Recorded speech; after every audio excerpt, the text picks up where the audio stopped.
भगवान कृष्ण की मृत्यु के बाद उनकी पत्नियों का क्या हुआ, आइए जानते हैं। महाभारत के 16वें अध्याय मौसूल पर्व में भगवान कृष्ण के यादव वंश के विनाश का विस्तार से वर्णन किया गया है। यादव वंश का अंत भगवान श्री कृष्ण के आंखों के सामने यादवों के आपस में लड़ने से हुआ था, जिसे वे और बलराम जी रोक नहीं पाए थे। इस लड़ाई को मौसूल युद्ध कहा गया है, जिसमें श्री कृष्ण की वृष्णि वंश के अधिकांश लोग मारे गए थे।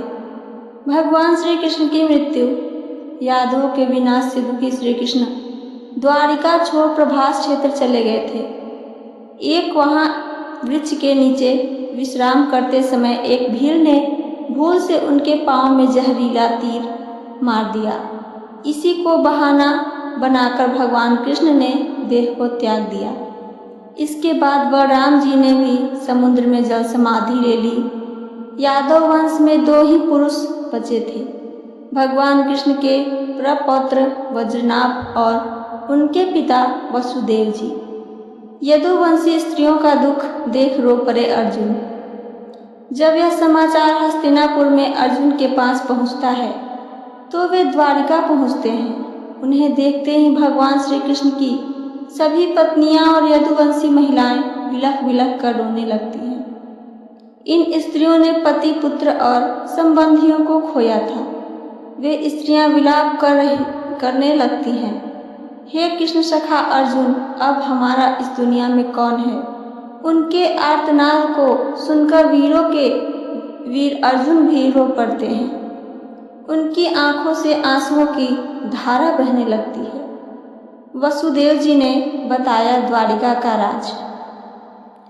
भगवान कृष्ण की पत्नियों से मिलने के बाद जब अर्जुन मामा वसुदेव से मिले तो वे अर्जुन को देखते ही उसे गले लगाकर रोने लगते हैं।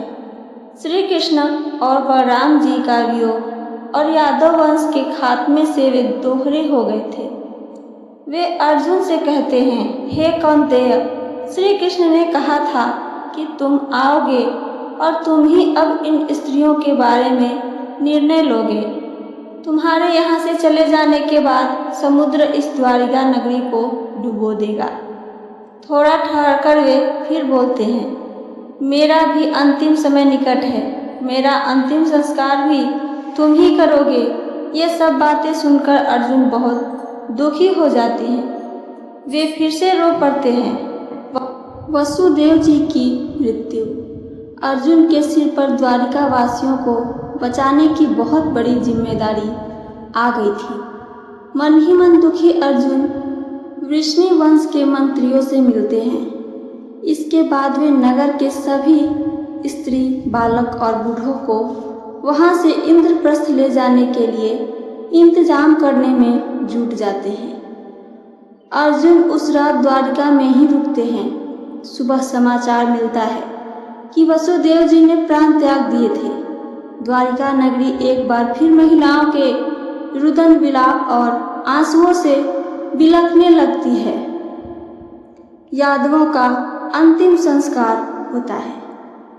अर्जुन ने अपने मामा वसुदेव के अंतिम संस्कार के साथ उन सभी यादवों को अंत्येष्टि कर्म क्रिया किए जो आपस में लड़कर मारे गए थे। लेकिन उनका दिल तब फट पड़ा जब वसुदेव जी चिता में आग लगा दी गई उनकी और चारों पत्नियां देवकी, भद्रा, रोहिणी और मदिरा भी उस चिता पर जा बैठी। यह भयानक दृश्य महाभारत में मारे गए लाखों लोगों की मौत से ज्यादा भयानक था। देखते ही देखते समुद्र में समा गई द्वारिका। सभी के अंत्येष्टि कर्म से के 7वें दिन प्रेत विधि कर्म करके अर्जुन सभी द्वारिका वासियों के साथ वहां से निकल पड़े। उनके साथ रथ, घोड़े, ऊंट, बैल, जो भी सवारी संभव हो पाई उस पे सवार होकर चल पड़े। द्वारिका वासियों के साथ ही भगवान कृष्ण की 8 पत्नियां और श्री कृष्ण के परपौत्र वज्रनाभ भी थे। अर्जुन इन सभी लोगों के साथ जैसे ही द्वारिका से निकलते ही संपूर्ण नगरी देखते ही देखते समुद्र में डूब जाती है। इस अद्भुत दृश्य को अर्जुन और द्वारिकावासी अपनी आंखों से देखकर आश्चर्यचकित हो जाते हैं। ऐसा लग रहा था मानो समुद्र द्वारिका को डुबोने का इंतजार कर रहा था। यह देव की अद्भुत लीला थी। समुद्र तब तक रुका रहा जब तक कि हम सभी द्वारिका के बाहर नहीं निकल जाते हैं। लुटेरों का आक्रमण, दिव्य अस्त्रों का मंत्र, फूले अर्जुन, भयानक जंगल, बीहड़, नदी नाला को पार कर जब कारवां पंचनद देश पहुंचता है, वे लोग वहां पड़ाव डालते हैं। वहां रहने वाले लुटेरों को जब वहां ठहरे कारवां की खबर मिलती है तो वे धन के लालच में उन पर धावा बोल देते हैं। वे सिर्फ स्वर्ण आदि ही नहीं लूटते हैं बल्कि सुंदर और जवान महिलाओं को भी लूटते हैं। चारों ओर हाहाकार मच जाता है। लुटेरों से लड़ने के लिए अर्जुन अपने दिव्य अस्त्रों का प्रयोग करने के लिए मंत्र का स्मरण करते हैं, लेकिन उन्हें कोई मंत्र याद नहीं आता है। देखते ही देखते लुटेरे बहुत सा धन, सोना और स्त्रियों को लेकर भाग जाते हैं वहां से। खुद को असहाय पाकर अर्जुन को बहुत दुख होता है। वे समझ नहीं पाते हैं कि क्यों और कैसे उनकी अस्त्र विद्या लुप्त हो गई थी। श्री कृष्ण की पत्नियों ने चुना ये रास्ता। अर्जुन भगवान कृष्ण के पत्नियों, अन्य स्त्रियों, बच्चों और वज्रनाभ को जैसे तैसे लेकर इंद्रप्रस्थ पहुंचते हैं। श्री कृष्ण के परपोते वज्रनाभ को वे इंद्रप्रस्थ का राजा नियुक्त कर देते हैं। साथ आए द्वारिका वासियों के रहने की समुचित व्यवस्था भी वहां करते हैं। भगवान श्री कृष्ण की 8 पत्नियां थीं। रुक्मिणी, सत्यभामा, जांबवंती, कालिंदी, मित्रविंदा, सत्या और भद्रा और लक्ष्मणा। इन सभी ने अपनी अपनी नियति के बारे में निर्णय ले लिया था। इनमें से रुक्मिणी और जांबवंती एक विशाल चिता तैयार कर जीवित ही जलती अग्नि में प्रवेश कर जाती हैं।